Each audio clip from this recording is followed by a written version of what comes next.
Hello friends, Umiya ફૂડમાં તમારું સ્વાગત છે। તો આજે આપણે બનાવીશું આમળાનો મુખવાસ। બહુ વાયરલ થયો છે આ મુખવાસ, તો આજે આપણે એ ટ્રાય કરીશું। તો એ માટે મેં 1 કિલો આમળા લીધા છે।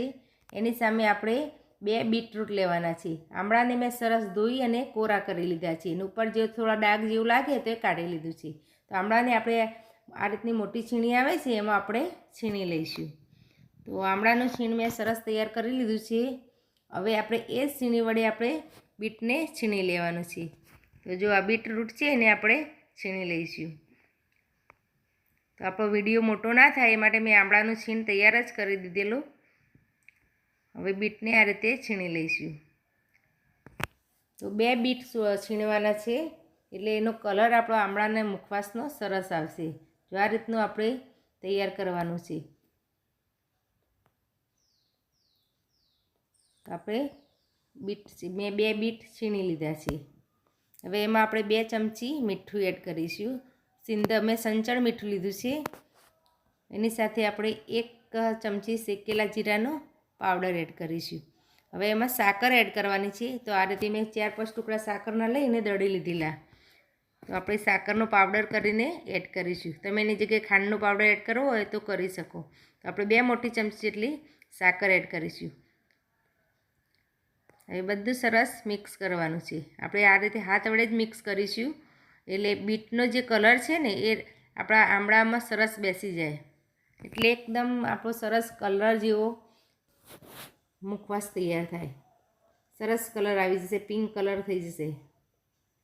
આ રીતે હળવા હાથે મિક્સ કરવાનું એટલે આમળાનો જ્યુસ નીકળી ના જાય, અંદર જ રહેશે ને જ્યુસ, તો સરસ એની ફ્લેવર આવશે। એટલે આ રીતે હળવા હાથે આપણે મિક્સ કરી લઈશું। તો જો સરસ મિક્સ થઈ ગયું છે।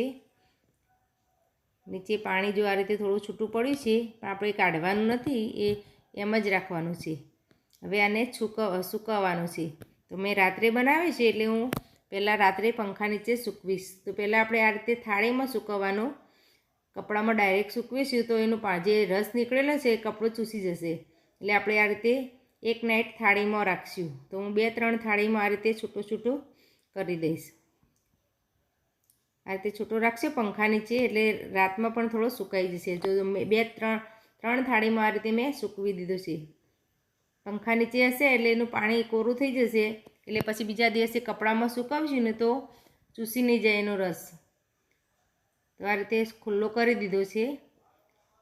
હવે આપણે એને બીજા દિવસે તડકામાં સૂકવીએ છીએ। મેં જુઓ અગાસીમાં આ રીતે ખુલ્લો કરી દીધો છે, કપડામાં કોરો થઈ ગયેલો, એટલે હવે આપણે કપડામાં સૂકવશું તો વાંધો નહીં આવે।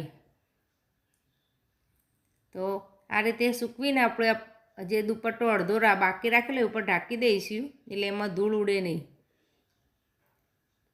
મેં દુપટ્ટો ઢાંકી દીધો છે।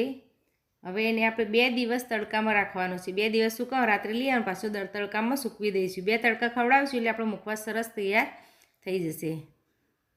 તો 2 તડકા ખવડાવ્યા પછી જો આપણો મુખવાસ સરસ ક્રિસ્પી થઈ ગયો છે અને કલર પણ જો કેટલો સરસ આવે છે। હવે આપણે 4 ફ્લેવરનો મુખવાસ કરવાનો છે। એક તો આ રેગ્યુલર ફ્લેવર છે એ રાખીશું, બીજી આપણે 3 ફ્લેવર એડ કરીશું। તો એ માટે આપણે મુખવાસને થોડો થોડો અલગ કરી લઈશું। તો એક ડીશ લઈશું, એમાં આપણે ચોથા ભાગનો મુખવાસ લઈ લઈશું। તો એમાં આપણે તલ, વરિયાળી અને અળસી શેકેલી છે એ એડ કરીશું। એની સાથે મુખવાસ આ આમળાનો મુખવાસ સરસ લાગે છે। તો આ રીતે આપણે મિક્સ કરી દઈશું। તમારે વધારે એડ કરવી હોય તો વધારે પણ એડ કરી શકો। ઉપરથી થોડી આપણે એડ કરી દઈશું વરિયાળી, તલની, અળસી। હવે આપણે બીજી ફ્લેવર બનાવીશું। તો બીજી ફ્લેવરમાં જે આ ગળી વરિયાળી આવે છે ને, વરિયાળી ઉપર કોટિંગ કરેલું એ નાની નાની ગોળીઓ રેગ્યુલર મળતી જ હોય છે બજારમાં, એ આપણે એડ કરીશું। તો 2 ચમચી એડ કરીશું, એને સરસ મિક્સ કરી લઈશું। આ ફ્લેવર પણ સરસ લાગે છે। અને ત્રીજી ફ્લેવર આપણે સૂકી દ્રાક્ષ એડ કરીશું, તો એનાથી પણ સરસ લાગે છે। તમારે કાળી દ્રાક્ષ લેવી હોય તો એ પણ લઈ શકો।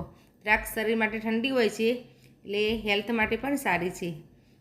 તો આપણી 3 ફ્લેવર તૈયાર થઈ ગઈ છે। ચોથી આપણે એકલા આમળાની જ રેગ્યુલર ફ્લેવર રાખીશું। તો આપણે આ 4 ફ્લેવરના આમળા તૈયાર થઈ ગયા છે। આ રેગ્યુલર ફ્લેવર પણ ખાવામાં સરસ લાગે છે, અંદર આપણે સાકર એડ કરેલી છે ને એટલે।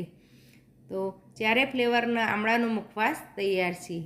તો જો તમને આ મારી રેસીપી ગમી હોય તો મારા વિડીયોને લાઇક, શેર અને મારી ચેનલને સબસ્ક્રાઈબ જરૂર કરજો. ફરી મળીશું આપણે આવા નવા વિડીયો સાથે. ધન્યવાદ.